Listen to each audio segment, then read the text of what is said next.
Good morning, everybody. You're very welcome to this Belfast Chambers Rebuilding Belfast event. It has, as everybody knows, has been a tough time for our city. It has been a tough couple of days for Belfast, and the city is certainly facing huge challenges in the time ahead.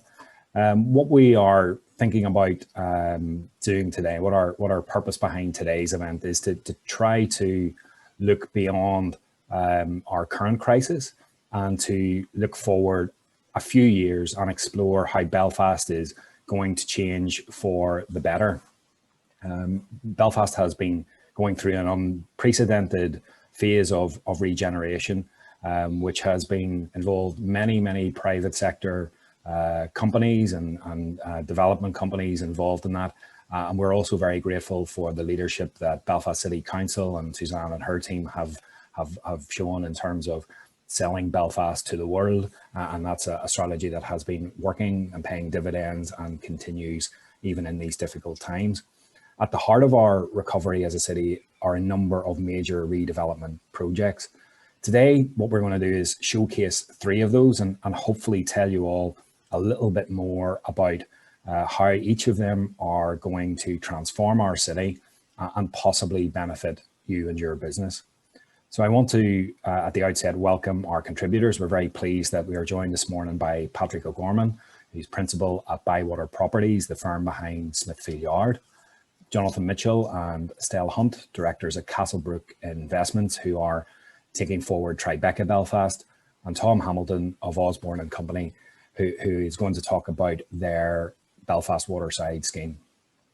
We want all of you to get involved as well. There is a question and answer function in this Zoom webinar. If you have any questions that you want me to put to any of our panelists and our participants, please submit them and we'll try to get through as many as we possibly can at the end. So before Patrick gives us a run through on what he and Bywater have planned for Smithfield, I just want to play a very short video about that scheme.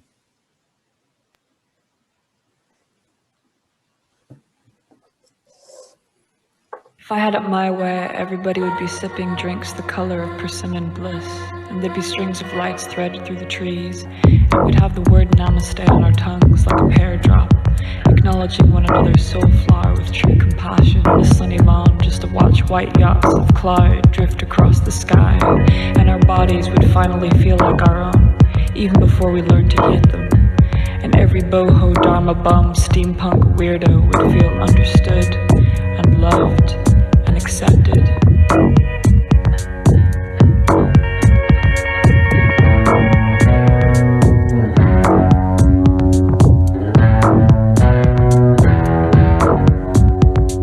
Little girl with a pink foot around your collar, we comb the beach and find cracks and dollars, craving cigarettes and a Ford Cortina, see the thunder clouds, hot as Argentina, bodies in the blue. Morning, everyone. Thanks for watching that. I'm Patrick O'Gorman and my company is Bywater. What I want to talk to you about today is our Smithfield Yard project in the Smithfield area of Belfast. So I'm just going to share my screen actually and talk you through a few things. The video you just saw was our public consultation video, and we had that, and we had it up in our butcher's building on the corner of Gresham Street and North Street. And the idea was to invite people to come with their vision of what we should do on our site. And hence the video is called Imagine a Day. It's like, imagine a day in Belfast with this site. What are we going to do with it? And I think actually what's really important is this was way pre-COVID, and our vision was always that the working day was going to change. It's no longer 9 to 5. People don't want to work 9 to 5. They want flexibility. They want vibrancy in their break times. They want group chats. They want, everything is about innovation now. And in terms of coming to an office, and the design of an office has changed because of that. That was all pre-COVID. COVID has obviously accelerated that massively.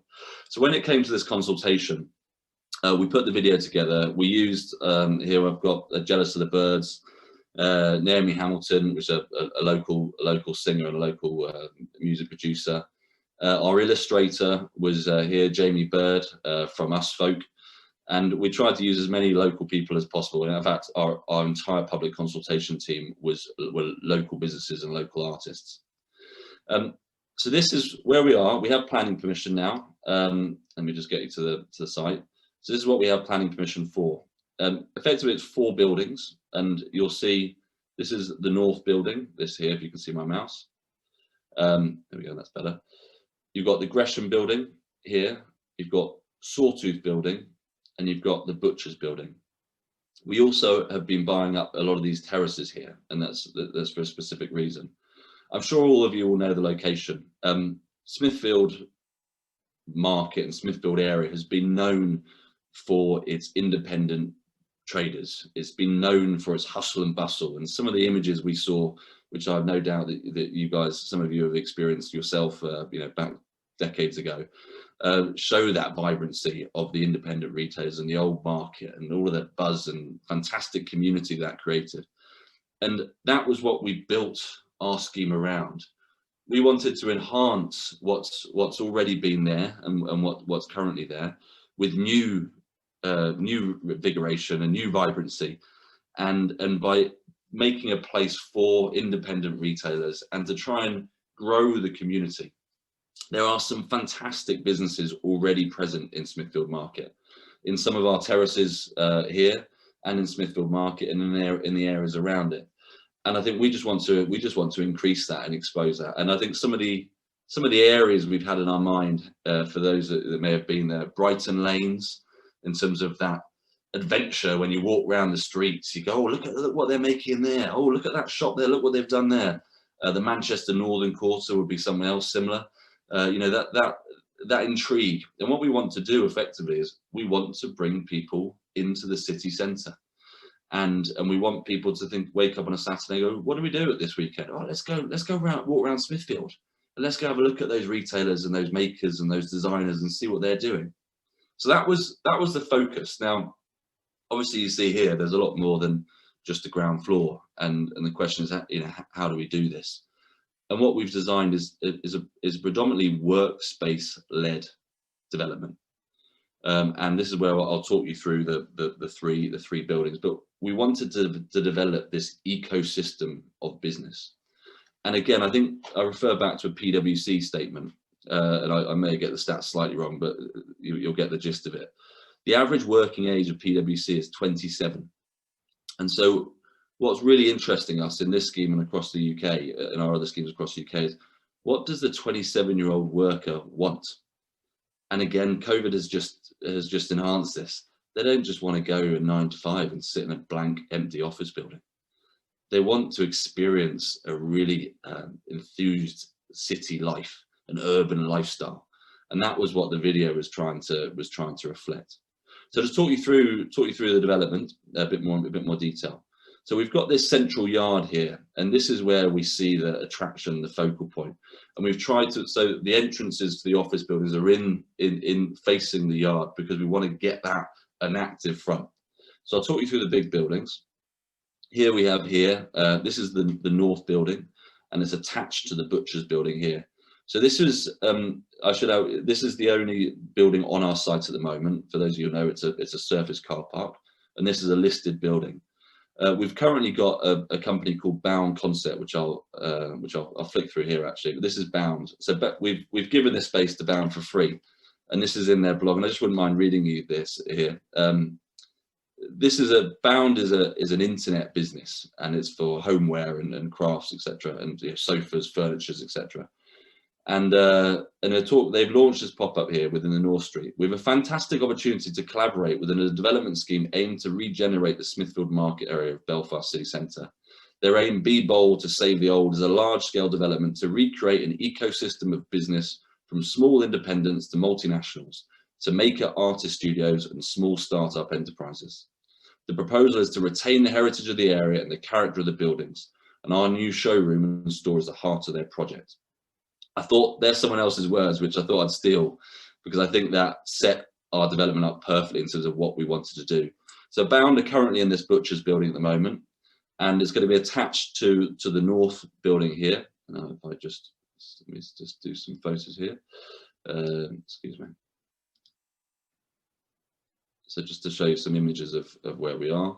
So this is the downstairs lobby. We wanted to create a sort of hotel-esque lobby experience. Again, people come to meet there. It's not just for the occupiers of the space.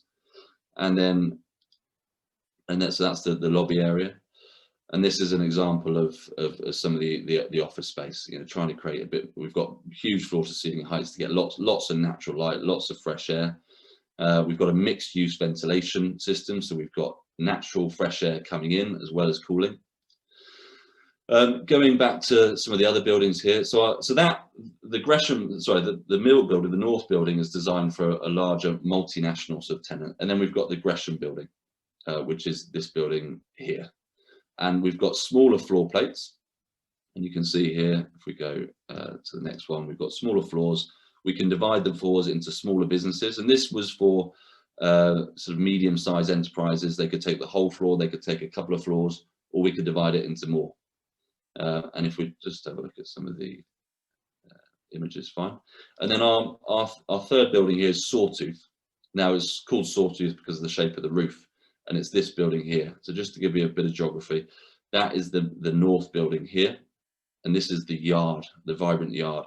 And then this is Sawtooth. Now Sawtooth is designed for startup businesses. It's a smaller building, and you can see here smaller floor plates. It shares the entrance to the Gresham building. And just to show you one of the images, this is the top floor of the Sawtooth building. It's obviously fantastically light, airy space.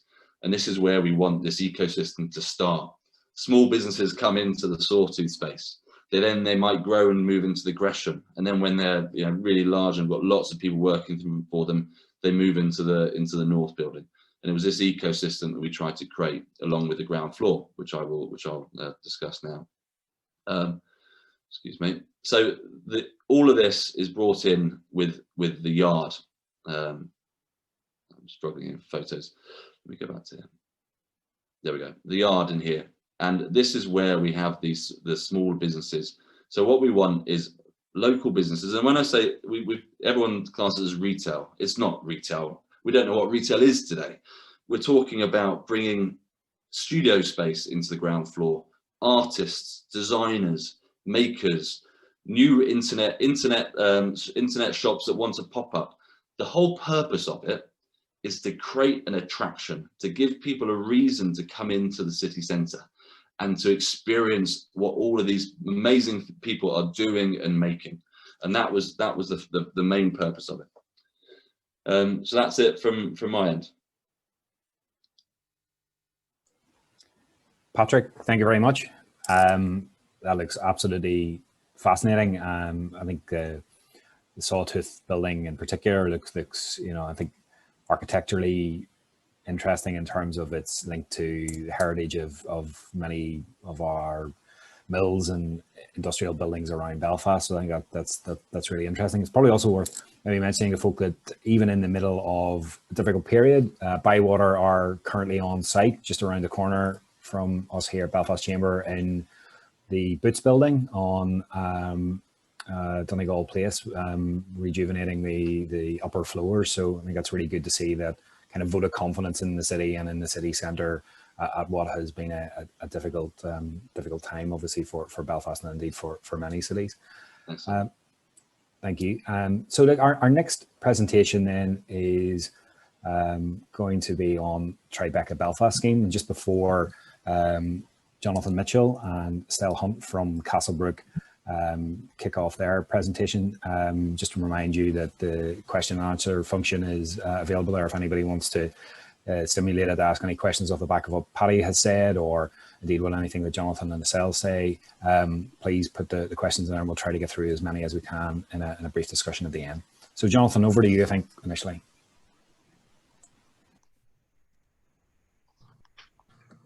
Thank you, Simon. Good morning, everyone. I'm delighted to have the opportunity to present our scheme to you today. And whether you're familiar or not with the scheme, I hope that you will leave with a clear understanding of what Tribeca Belfast can deliver. In December 2015, we acquired a large part of the former Royal Exchange. Since then, solely through private treaty, we have acquired other key buildings to enable us to deliver a new scheme in the heart of Belfast with a gross development value of 500 million. The original consented 2012 DSD development was a retail-led scheme, which in our opinion was incapable of being implemented as the existing planning consent could only be brought forward in a single phase. The consented proposals were to include a 250,000 square foot department store, limited city living, and an underground car park for an excess of 1,000 vehicles under Writers Square. How the world has changed. And not so fast forward to 2020, and after £50 million of equity investment and extensive negotiations with Belfast City Council, HED, local stakeholders and statutory bodies, we now have a revised mixed-use consent that is capable of being implemented and that is fit for purpose. Tribeca Belfast meets many aspirations of the city's own Belfast agenda and will regenerate the heart of Belfast to provide 481 new homes, meeting the emerging policy on social and affordable housing. The scheme will include offices and retail, and with some positive additions to the nighttime economy in the centre of Belfast. We have invested in Belfast and continue to invest in Belfast. Those 5 years have not been easy, and very importantly, even now in these COVID-19 times, the scheme still retains the flexibility to meet the ongoing challenges that lie ahead. Last but not least, we are aware that Tribeca sits within an important historical part of Belfast and have worked closely with Consult Architect to bring back into use some of the most important buildings within Belfast. Before I hand over to my colleague Estelle, I'd like to leave you with a quote from Consult. Thank you. Thank you, Jonathan, and good morning to everybody on the webinar. The development site, as highlighted in red, stretches over 12 acres and is located within the heart of the city centre. To the north, University of Ulster is constructing its newest student campus, which will hopefully welcome 15,000 students next year. Moving anti-clockwise around the map, the site extends to Royal Avenue, with part of the site located opposite Castlebrooke Shopping Centre. To the east, we're bounded by Donegal Street and sit alongside the vibrant Cathedral Quarter, as well as opposite St Anne's Cathedral. The proximity of the site to St Anne's Cathedral and its shape gave birth to the development name for the scheme, a symbolic abbreviation of Triangle Beside the Cathedral, or as we affectionately know it, Tribeca Belfast. The development has progressed in 2 phases. In terms of orientation, hopefully you can locate St Anne's Cathedral top middle of the plan. Phase 1, as shown in white, achieved detailed planning consent in March 2018 and consists of office, residential, retail, as well as food and beverage space. This is one of 2 office buildings in the phase. Number 63 fronts off Royal Avenue. It will accommodate retail and restaurant at ground floor, with the 4 upper floors dedicated to office use.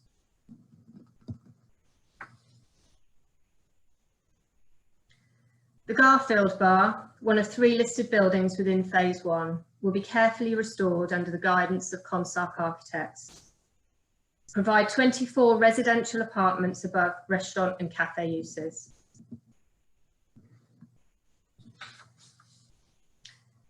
We will invest 2.4 million to create new public realm, which will complement the setting of the First Presbyterian Church. Here a review of our 2nd Grade A office building can be seen, which will deliver just over 120,000 square foot.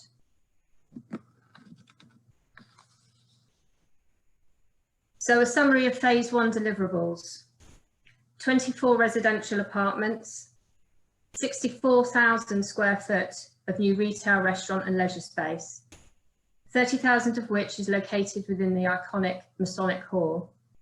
And that will sit alongside 152,000 square foot of prime office accommodation.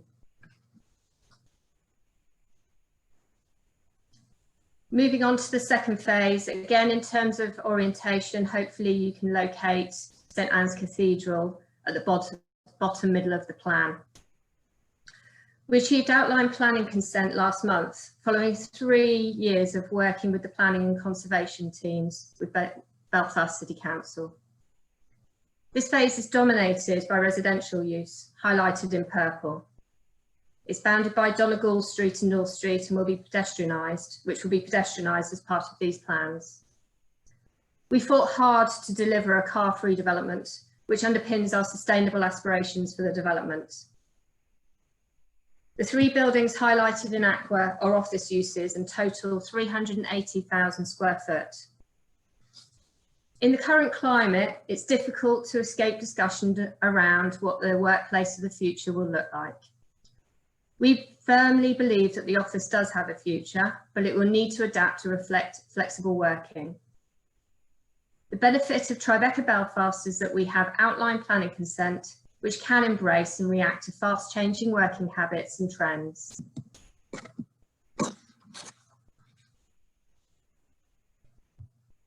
This slide illustrates the extent of active retail and restaurant frontages at ground floor, all as highlighted in pink. And central to this, it also illustrates a new east-west link through the reimagined North Street Arcade. This space also includes a 51-bed hotel, which is linked to the Assembly buildings, one of 3 listed buildings that will be sensitively restored. The main building itself can accommodate a restaurant and event space with a rooftop bar and will front onto a large new public square.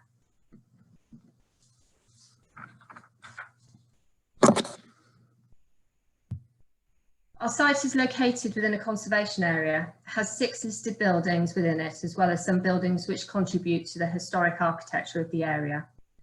Our architects, squires and partners were appointed as they have a proven track record across the world at delivering complicated heritage-led regeneration projects. Their design respects the importance and setting of listed buildings and recognises the importance of plot widths along both Donegal and North Street. All buildings highlighted in green will be retained, preserving the existing streetscape.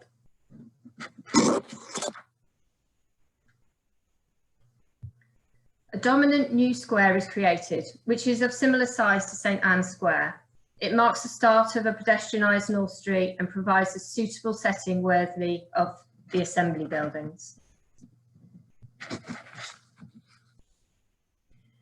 This is an illustration of how Donegal Street will look, standing at Ryder Square, looking towards Bridge Street. You can see the restored facade of the North Street Arcade, and further down the street, the restored facade of 24 Donegal Street.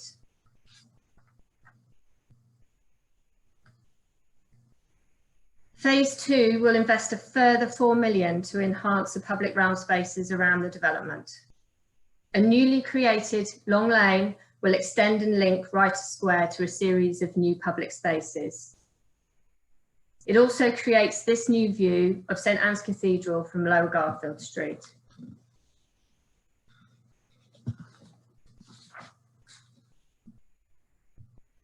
Ryder Square will be reconfigured into a more usable and active space. The development will provide desirable, active and safe streets and squares, which can be used for a variety of public events and will be accessible 24/7. Tribeca Belfast has almost double the quantum of usable public realm compared to the existing site. A new structure respecting the architectural features of the former North Street Arcade will provide retail units which will be attractive to smaller independent retailers, who we hope will create a destination in its own right for the new arcade. So to summarise phase 2 deliverables, 457 city centre homes seeing over 1,000 new people living, working, socialising in the heart of the city. This is what will breathe new life into the nighttime economy. 78,500 square foot of new retail, restaurant and leisure space, all of which fronts onto newly created public realm and embraces active frontages. 380,000 square foot of flexible grade A office accommodation, and also a 51-bed hotel with complementary restaurant and bar within the Assembly buildings. A regeneration scheme of this magnitude injects significant economic benefits into a city from which everybody should prosper. Almost 2,000 construction jobs over a 3-year build period and 5,700 permanent jobs across a number of sectors will be created. It will be a significant contributor to domestic and business rates and has the opportunity to increase Belfast's economy by 2.6% per annum.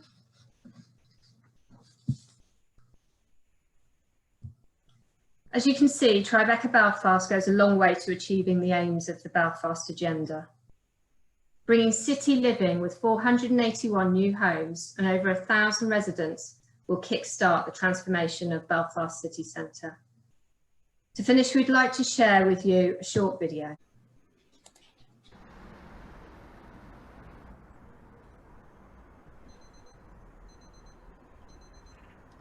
Ask yourself who you are, for I know who you are. You, the spark, soon to be seen, the feet of seekers in between places they need to be. You can't beat these bursting streets, you can't but breathe these cultured beats. Ask yourself who you are. For you are the city where the bap reigns high, a welcome as warm as an Ulster fry, and that first sip of Guinness. This home of green spins round and round, here where everything's 3 for a pound. You're the brown-eyed girl making old walls new, learning from the taught in nooks and looks that speak the stories waited to be shared. You're the juice, the brains, the gift and the gab. Here you move in the morning meets and evening eats and streets tailored for the bricks of you. But wait. Follow me into a life where wrong turns into right turns turn to left. I know who you are. I know who you are, leading the way, snap, snap, snap, as round and round we go, to and fro, that's heart and soul, Rosemary, Garfield, Donegal and North. These streets speak like old friends with versions new, the crack's mighty, so it is. You, the busker with fingers as raw, the chef, the talent, the eye that's in awe, the dancer, the singer, the lights in the night. Ask yourself who you are. For I know you are international heart. You are Belfast soul. You are Tribeca.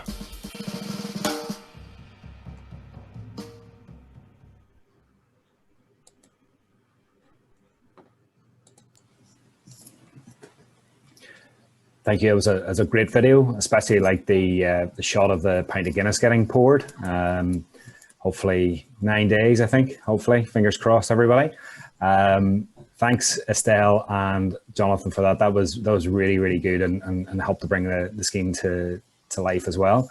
So last but by no means least, we are going to look at Belfast Waterside, which and Tom will explain this in greater detail, is probably best known to us as the old Sirocco site just on the east side of the Lagan. So Tom is from Osborne and Co. Tom, over to you, and looking forward to hearing your presentation as well. Thanks, Simon. As Simon said, my name's Tom Hamilton. I'm Development Director at Osborne and Co. And my ambition this morning is to give you some background on our proposed development at Belfast Waterside. For the last 3 years, we've been working on plans to redevelop the site of the former Sirocco Engineering Works, which I'm sure most of you know. It's a 16-acre site on the edge of the city core and on the River Lagan. Our ambition is to rejuvenate the site with the development of homes, commercial office space, hotel, restaurant and shops, all benefiting from extensive access onto the river. Our master plan, as you'll see, was designed by Henning Larsen Architects and looks to reconnect the east of the city to the city core, making Belfast a city on the river, not by the river. Now, to introduce Belfast Waterside, I planned to play a short video, so hopefully it'll work this time. And after that, I've got 12 slides that I'll move through quickly.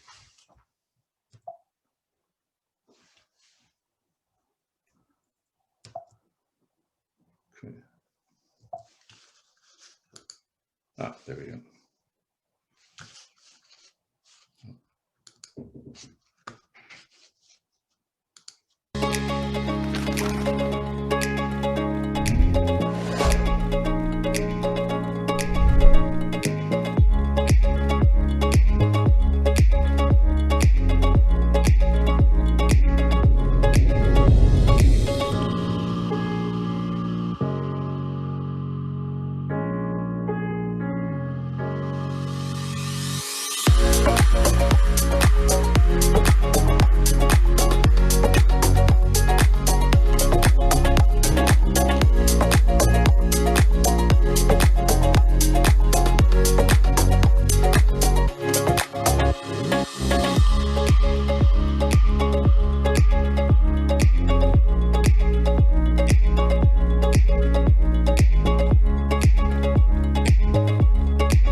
Sorry about that.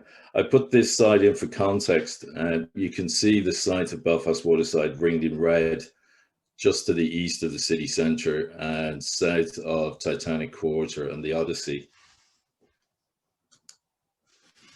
Oh, sorry, I'll go back on. So this slide has the master plan that Henning Larsson designed for us dropped in. You appreciate that great care was taken in developing the master plan so that this latest addition to the city creates a place people are drawn to. In drawing up the master plan, we had a number of goals. Firstly, we aim to complete the city centre by reconnecting the centre of Belfast with the site and the communities in East Belfast. Secondly, we hope the master plan will bring life to the waterfront. We aim to create an area that is filled with active uses and public spaces. It has been deliberately designed to be a dynamic promenade that can support waterside activities, cultural events, as well as cafes and restaurants. In essence, we want the waterfront to be a year-round destination. Lastly, the master plan establishes a sequence of public spaces throughout the scheme. The main plaza looks over the waterfront and will be the largest, dominated by a water feature and a preserved chimney stack. I'm glad to say the planning permission for the master plan was secured in July of this year. I'm proud to say that the master plan won the Future Projects Urban Design Award in the 2019 World Architecture News Awards. Osborne and Co.'s investment in delivering what you see on the screen there as the master plan will be in the region of £400 million. Sorry, I'm not getting the sequencing of the slides very good. This plan shows you how the 15 blocks make up Belfast Waterside. And it also shows the emphasis Henning Larsson placed on landscaping within the master plan area. The core ethos of the plan is that Waterside will be people friendly with plenty of public spaces, encouraging them to travel to the waterfront. There's an existing pedestrian bridge to the bottom left-hand corner of the river attached onto the side of one of Translink bridges. This to ensure connectability into the city centre. This bridge will be extended and redesigned to create a safe link into the city centre. This slide shows you how the master plan curates the planned uses. In blue, you can see office buildings where there will be up to 790,000 square feet of space in 5 blocks. At this point, we anticipate that over 5,000 new jobs will be created in this area. In orange to the right, you can see the residential blocks where there will be up to 675 new homes in 8 buildings. These can accommodate at least 2,000 new residents. New 4-star hotel is planned in the brown block. The red block towards the riverfront shows the innovation centre where we will have 70,000 square foot of flexible office space. Also, throughout the scheme, there'll be nearly 60,000 square foot of restaurants and shops. This view of Waterside shows how landscape has been an integral part of our approach. The green path to the top of the slide will be a raised landscape area connecting from Short Strand all the way through the top of the development through to the new pedestrian bridge. The main plaza is positioned to draw people to the waterfront. Henning Larsson are experts in using buildings to manage local climate created by the design. At Waterside, the master plan focuses on the riverfront and buildings are designed to step down towards it and, as much as possible, control noise, wind and access to sunlight. Believe it or not, Henning Larsson estimate that the cumulative effect of their design will be to allow visitors to comfortably enjoy the waterfront for up to 3 times as long as they could now. Here you can see the lower levels in the car park entrance to the first story office blocks, office block C. As well as securing planning permission for the master plan in July, we secured full planning permission for this building. Block C will be an 11-storey building with around 225,000 square foot of office space and further associated uses on the ground floor. We reckon at this stage that up to 1,800 people will be able to work in this building. This is just another view of Office Block C looking into the reception area. This view is from Short Strand and shows 3 of the residential blocks of Waterside. As I said, there'll be about 675 homes in Belfast Waterside, and we hope some of these will be operated by a build-to-rent provider.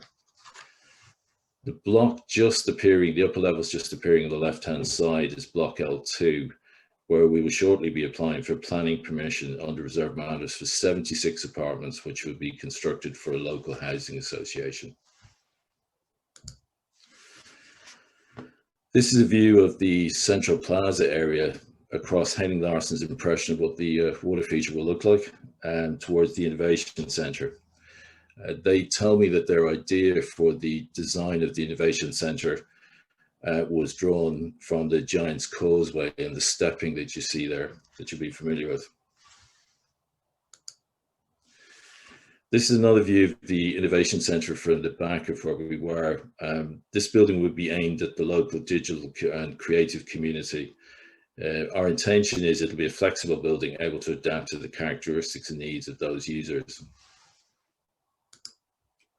This is the last image. This is Henning Larsson's view during the planning process of the Central Plaza looking at nighttime from the Innovation Centre. We all got very excited about the idea of hanging a TV screen off the chimney stack, but unfortunately we weren't allowed to proceed with that. In summary, this is a 16-acre site, and the master plan for Belfast Waterside sees in the region of 790,000 square foot of office space, 675 homes, a 4-star hotel, an innovation centre, and retail and leisure and restaurant space of up to 60,000 square foot.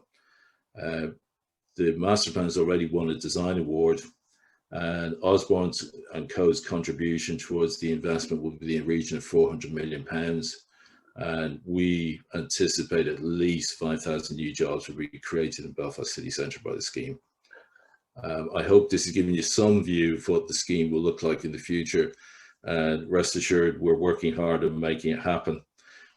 We've a couple of things that we're actively negotiating by way of new occupiers within the scheme, and we hope in the first half of next year to be able to make a number of fairly significant announcements. Thanks, Simon. Tom, that's great. Another really good presentation, and hopefully those 3 presentations have achieved our objective of a little bit better informing those who've joined us today about what Smithfield Yard, Tribeca and Belfast Waterside are all about. I think we've, if the comments that we've received so far in the Q&A or anything to go by, we've also achieved the objective of trying to, in what has been a very, very difficult year for everybody, and particularly in Belfast, that Stephen Kane from Ridgeway had said that this is good news stories, and I think we need, after deluge of day after day and of negativity, getting some good news stories, and having with the good news as well today about the vaccine. This gives us something to look forward to, and that Belfast does indeed have better days ahead. We've had a lot of comments and questions, and I'm gonna go just go through each one of you at this stage for just an initial question, and then we'll maybe ask a few that are general and for everybody to respond to. But before each of you answer, one of the themes that has come through in all the questions is around timescales, and when you expect to start, and when the first sort of phases might start moving. So, Paddy, I mean, if you could address that for me, but also you emphasise the sort of independent retail and that heritage around Smithfield, which is what I think everybody understands and appreciates Smithfield is all about. And you said a great comment about what is retail, and with the news around Debenhams and Arcadia, it's very, very clear that retail is going through probably its biggest, most rapid period of change. Maybe you could say a little bit more about that independent retail focus, how you're hoping to get that infused into the Smithfield Yard as well as the office and innovation-based developments. Yeah, certainly. I'll answer that and then I'll go on to terms of the timing at the end. What is retail? I think we're all asking ourselves that question at the moment, because certainly traditional retail, as we've known it for the last few decades, is changing rapidly and continues to change.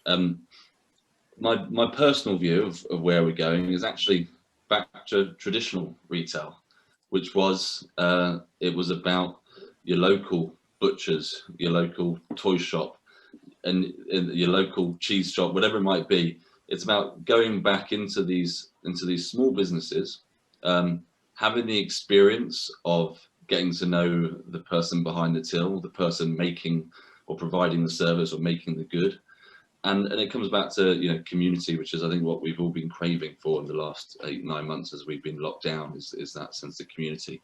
So I think experience in community is the way I see retail going forward. Of course, there's always still an opportunity for big shops. It may be declining, but I still see a place for that. But I think what's going to attract people into the city centre is an experience-led shopping day. So I think that's what we've been focused on. And as I said, our plans were well before COVID. I think just COVID's just accelerated trends that were coming anyway. In terms of timing, we want to be on site next year. Of course, we've got to be honest about things at the moment. We are going through a crisis, and we're not sure what's around the corner. And I think this comes back to the Belfast Chamber and the Belfast business community. We need to encourage more businesses to come to Belfast, and we need to enable current businesses to grow in Belfast, because there's no doubt that without people taking office space in certainly our scheme, but I think the other developers here, it's very difficult to do anything else without that. So we do need more people working in the city centre, and that means new businesses coming into Belfast, and it means current businesses need to grow.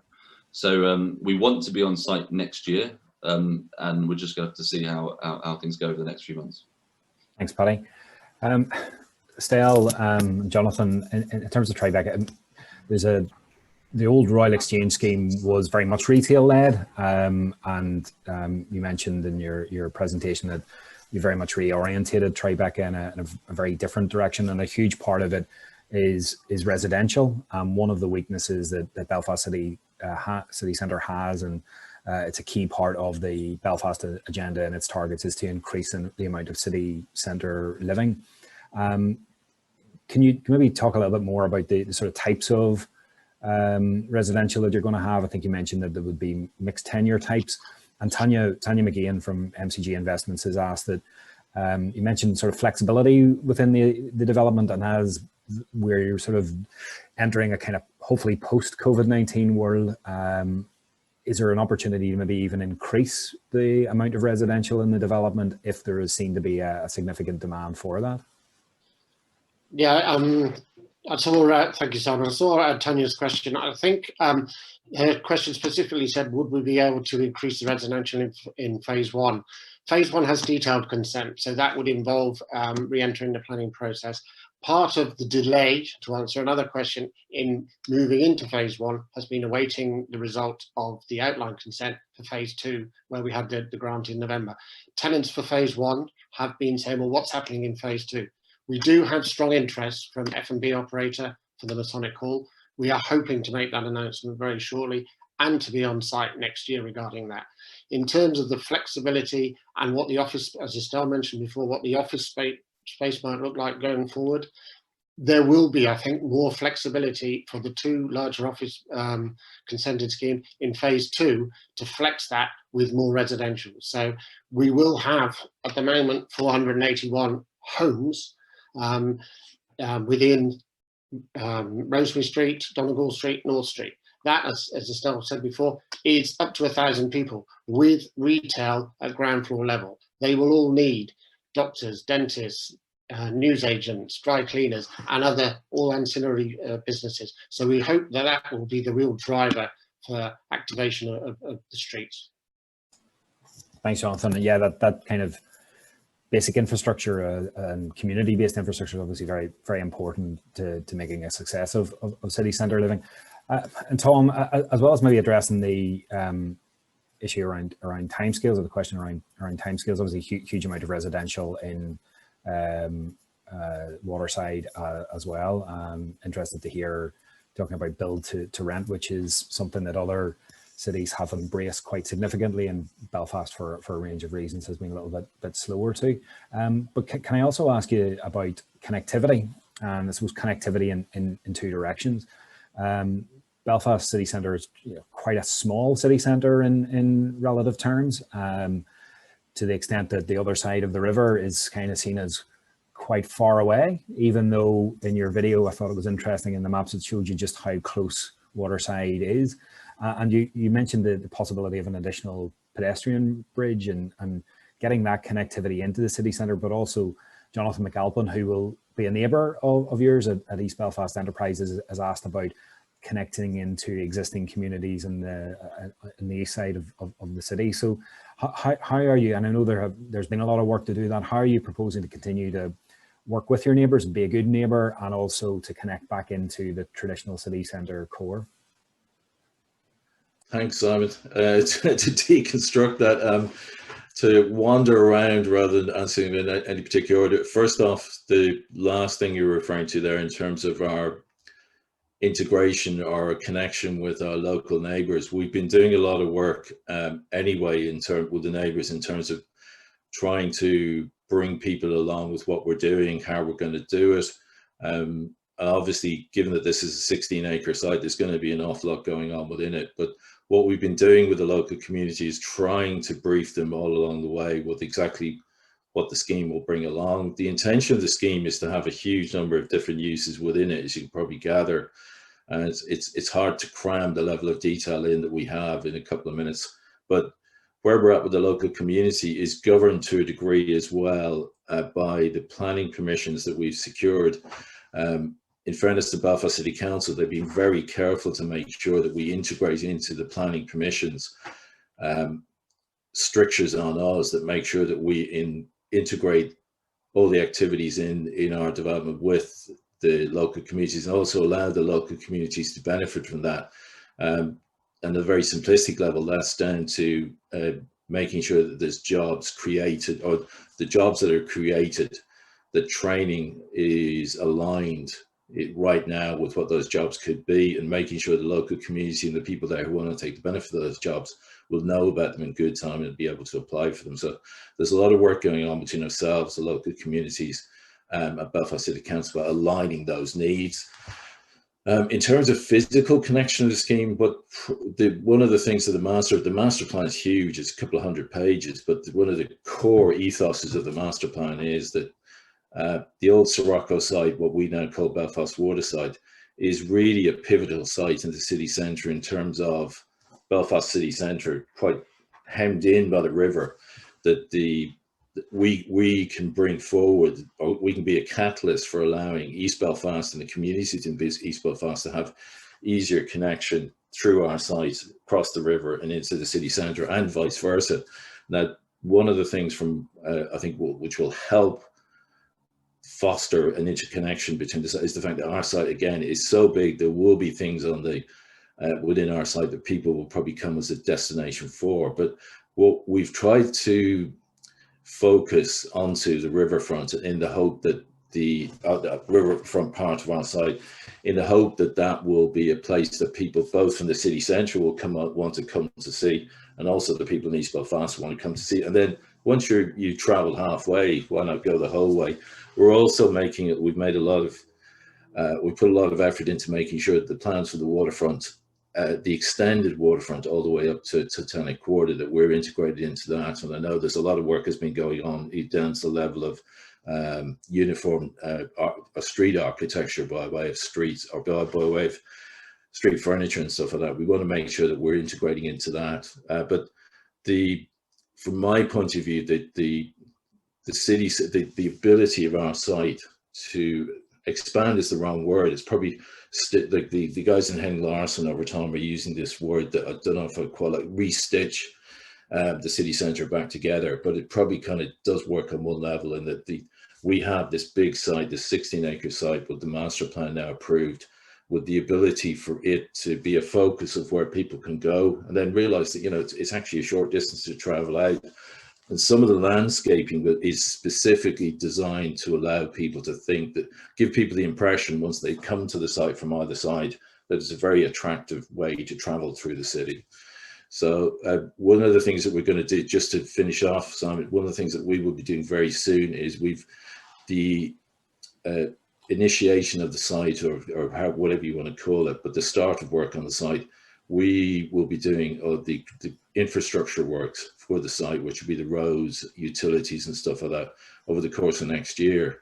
That's a £14 million investment, but that will be the start of seeing the routes that we're going to create through our scheme, through the scheme and outward to other parts of the city. So hopefully by this time next year, it'll be very clear as to how the site will be able to help different parts of the city to connect. Thanks, Tom. Let me just stick with you, Tom, in terms of each of the schemes had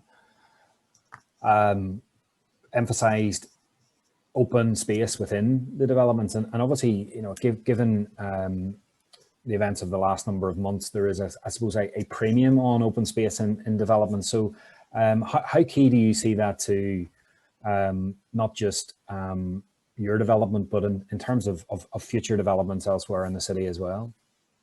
Open space, I think, you can see it, like it goes to what in urban economists now call placemaking. Like I think you can see now that, and it goes back to what Paddy was talking about, or Patrick was talking about earlier on, about the 27-year-old somebody who works in PwC or whatever it is. Like people want an experience now, whether it's within your building or outside.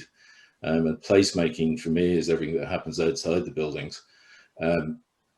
Spaces, open spaces, and spaces where there's interesting architecture, or there's interesting landscaping, interesting sculpture. That's the focus for people, I think, I believe now, in terms of establishing an ethos or establishing identity for an area. And I think, unfortunately for us who are in real estate, it isn't really the buildings that create the character of places. It's actually the open spaces. Like when we all think about places around the world, probably, you know, with what we've all seen on YouTube clips, and we all remember, most of that is initiated, or the memory is initiated around water features, piece of sculpture. It's very rare, unless it's something iconic like the Eiffel Tower, that you'll actually get the memory of spaces being created around buildings. So I think, to go back to your question, I believe public realm and open spaces is key to making a city memorable, particularly this.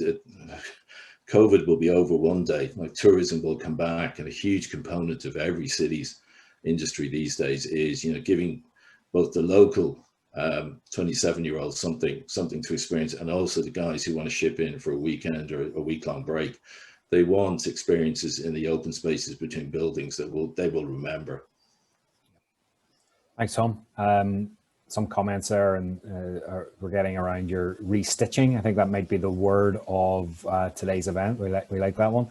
Can I then just go to the both to Paddy and to Jonathan and Estelle around our president of Belfast Chamber, Michael Stewart, has asked a question around the nighttime economy, and obviously both of your developments are they're in a different part of the city to Tom's, and West it has retail and food and beverage in it as well.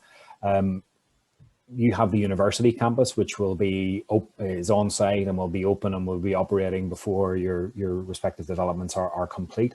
But do you see, alongside the Cathedral Quarter and what it has to offer, that what's happening in both of your developments will be able to also complement, not just in the retail sense, as we talked about earlier, but also that nighttime economy, which goes back to Tom's point about the experience that people want to have from their city? Paddy, do you want to maybe kick off? I might tee Jonathan and Estelle up on this, because but there's no doubt, when you look at the Cathedral Quarter, which is, you know, the prominent nighttime location of Belfast right now, it's a 2-minute walk from our site. And you have to walk through the Tribeca scheme to get to our site. Belfast city centre is so small, and I think that's the advantage we've got of it. But the nighttime economy and the growth of the nighttime economy is very important. Yes, it's important because we need to offer the people living and working in Belfast that 24-hour urban experience. But I think this is where, you know, us as developers and owners need to work together, and that's, you know, we do have conversations like that, don't we? Jonathan, Estelle? Yeah, just in terms of that connectivity, part of the phase 2, there will be 3 new links east-west. At the moment, all the links are north-south, Donegal Street, North Street, Royal Avenue. There are no, with the historical closure of North Street Arcade, there are no east-west links. So yes, part of the ground floor plan that Estelle showed as well will very much be nighttime 24-hour activation at street level with residential above. So, you know, that's definitely something we put high on the list. Excellent. And we're getting a lot of really positive comments about how the schemes look, and people are clearly very excited about it. A component in each of them is office accommodation, and obviously there's been a lot of debate and discussion about working from home and its impact on the office. We talked earlier about kind of that bit of flexibility perhaps within Tribeca, but do each of you see there's still a future for offices? And I think I've said before that working from home is now starting to feel like living at work for many people. So we might see a bit of a rebound for the office, but do you guys still see brand new offices, perhaps slightly differently reconfigured, as hugely important, not just to your schemes, but to future developments in the city as well? Jonathan, do you want to maybe kick off, and then we'll... Yep, certainly can do that. Look, I do believe that some people have got used to working from home. Some people are desperate to get back to the office. I think the future will be a hybrid of the two. I know a number of hoteliers, and they've said to me that they are finding people working from home are going to use the lobbies and all the facilities within their hotels as meeting places, even where they've been allowed to, even during the COVID time. So I think the new office will be a hybrid of that. It will be a more relaxed atmosphere, a place to meet people. Do I think there will be open plan floor plates with desks lined up? No, I don't think so. But there will still be a requirement for people in engineering, lawyers, many businesses to interact with colleagues, learn from colleagues, be mentored. So there will be a requirement for an office presence, and we need to be flexible how we adapt that and incorporate other uses into those offices. Tom, you were nodding away there. Do you want to? So you agree with what Jonathan was saying? Do you still see a future for the office? Yeah. Yeah, totally. Not just because we're heavily laden with offices in Belfast. Oh no, I totally agree with Jonathan. I think it's been fantastic on one level, COVID. Like, we've all learned to, or had to, live from home or work from home for a while, and it's been a very interesting experience. But I have, personally and selfishly, it's been great. But the one thing I do miss is that in our industry, real estate should be a collaborative industry, like the IT industry that's growing up around us. And I do miss, I know this is fantastic, Zoom is brilliant, and Teams is brilliant, but it does miss something of the spark of collaboration or the spark of genius that comes out when you see a couple of guys having a conversation at a meeting room table. Definitely that kind of last 5% of human interaction is not happening. And I think it was interesting in the first lockdown, or the very early stages of COVID, we all saw the productivity to a degree went up because we all started to work very well with Zoom because we had to.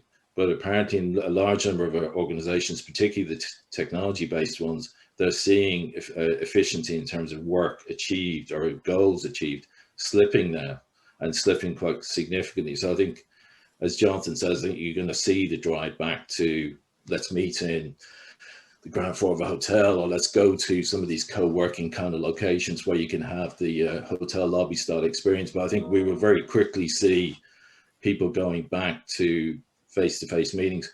I agree with Jonathan. I think the look and feel of office will change pretty quickly, but it's changed pretty quickly in the past. Like, it's in our grandfather's time, but when lifts were invented Office buildings changed fundamentally and went to the sky. When air conditioning was invented, they changed again. We see sealed buildings. Office buildings have actually evolved over time quite significantly. If you compare some of the listed buildings you got in Belfast, which were exemplar office developments at the beginning, then now you laugh at them now. But so I think we will see office change very quickly, and it goes to what Paddy said as well about retail. Like all of our commercial real estate operations are going to change quite quickly, and part of the game is going to be catching up with that. So I think we'll all be staring into that crystal ball for a while. Paddy, finally on that point, the Gresham building in your development was for sort of smaller business. Do you see that sort of more flexible workspace playing a big part in the future? Certainly, I think flexible workspace has taken a hit in COVID, but I think it's got a considerable amount of growth to go, actually. And I think the point I've got, as we grow into a world of artificial intelligence, what do we as humans add? We add innovation, inspiration, entrepreneurialism. Now, me sat in my study at home, I find it very difficult to do a huge amount of innovation and inspiration. I need other people to do that. And I think a lot of people share that. And that comes to, we need a space to meet and gather and come up with these ideas and these ideas for growth and prosperity. So I think there is certainly a place for people to meet, but the office will change, the design will change. But I think we're a flexible industry, and we need to be flexible. Thanks for that. I just want to ask one. I'm just conscious of everybody's time. And we sort of promised to bring this to conclusion around about the hour. We're slightly over that already, but I just want to ask one final question of everybody. And just before I do that, I mean, there's a lot of questions we've got around that sort of idea of placemaking, and the importance of open and green space, that connectivity, having cycling infrastructure, good walking infrastructure. City centre living is something that has come through, and there's a point in question made by Aaron Donaldson at Turley there about encouraging city centre living, and Roseanne Kelly at Women in Business has raised that issue about having childcare facilities. Again, something that we've seen throughout the pandemic as a hugely important facilitator for work, and maybe back to Jonathan's point around that type of infrastructure, that community infrastructure that we very much need in all of these schemes. But finally, and you might want to touch on some of those points, but the last question comes from Adrian Kerr at Millselig, and he has asked, these are all great schemes, and they are uplifting and give us a bit of inspiration. And it's great that each of you have taken a chance on Belfast is maybe the wrong phrase, but you have seen the potential of Belfast and you're investing in it, and we greatly appreciate all of that. But we're not done yet. We still want to keep selling this place. And Adrian has asked, what do you think Belfast's best selling point is? So that's one of the, we could be here another hour talking about all of this, but if each of you can maybe give us an idea of what is our unique selling point in a market which is obviously changing, but Belfast still needs to do its bit. Paddy, do you want to kick off? Yeah, we're a small capital city, so the advantage of that, we have all of the facilities and people that a capital city of a larger country has within a smaller setting, and I think that's fantastic for a great city life. I hope that when Brexit's all sorted, we might have another USP, which is a foot in both camps, and I really do hope that falls well for us. Stale, Jonathan? Yeah, I think what attracted us to the scheme initially was the opportunity, coupled with the university with its strong reputation for innovation, and frankly the talent pool and the opportunity to create a scheme very close to a university, which people would arrive in Belfast for university, and if the employment and the opportunities are there with the talent pool that is available, they will stay in Belfast and live and work in Belfast. Thank you. And finally, Tom? Probably my thoughts are a collaboration of everything that people have said up to now, which is Belfast City Centre is a very compact, small, walkable city. Lots of experiences within that. And on an international stage at the moment, Belfast City Centre for commercial occupiers offers exceptional value for money, both in terms of the cost of the real estate and the people. And just to go to what Jonathan said, is the talent pool of people in Belfast is fantastic. I think that's, in my experience, a being with people who come to Belfast for the first time. I think that's what people see more than anything else is the people of Belfast are extraordinarily welcoming, but also have the skills to actually attract significant international occupiers to big office spaces. Perfect. So in summary then, we're a kind of Goldilocks size city, not too big, not too small, and people, everybody, I think, said the same on that. So listen, guys, thank you very much for taking your time to highlight your excellent developments. We're all looking forward to them breaking ground and starting, and hopefully we will see that, as everybody's indicated, in the not too distant future. But you know, I think what you have done today is exactly what we had hoped for, which was to point to a brighter future for our city after what has been an incredibly difficult year. And we know that there are still challenges ahead, but I think it's important for all of us to keep looking at the time ahead and have that filled with some hope, and what you've done today has helped to give that. So thank you very much for that. Your time is greatly appreciated, as well as your investment in our city. Just finally want to just thank everybody for their attendance, for taking part by asking questions. If there's any that we have missed that are quite specific, we'll pass those around and hopefully get answers to you. We've also been, we'll also provide a recording of this. So if anybody wants to watch it back again, you can do so, or you can share it with colleagues or other people that you think might be interested. Just finally, I just want to highlight a couple of other events that the Belfast Chamber are hosting in the next couple of days and weeks and months. Next week on the 8th of December, we have our Going Digital event. It's part of our Let's Do Business series in conjunction with Belfast Metropolitan College. So it's about how businesses who have that bricks and mortar presence can pivot and get online and go digital and use that to drive custom and at a time whenever it's obviously very difficult, particularly for many in retail. The next day, on the 9th of December, Paddy mentioned the feared, dreaded B word of Brexit. So we have a Getting Belfast Brexit Ready event where we have Stephen Kelly from manufacturing and Aidan Connolly from the Northern Retail Consortium and Seamus Lehenny from Logistics UK. And we're going to have a conversation about what we need to be. Perhaps by then we'll be a little bit clearer about what we need to be doing, but we're going to talk about the sort of preparations that people need to make for the end of the transition period.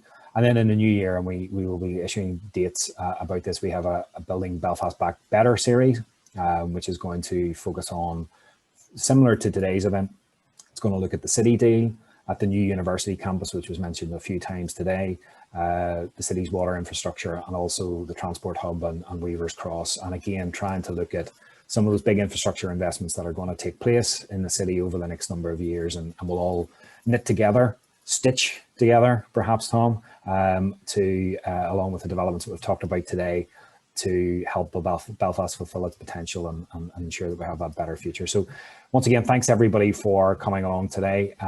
We really appreciate it. We really appreciate Estelle and Jonathan and Tom and Patrick's time. So thank you very much, everybody, and look forward to seeing you. And if I don't see you before Christmas, wish everybody a very Merry Christmas and a Happy New Year. Thank you.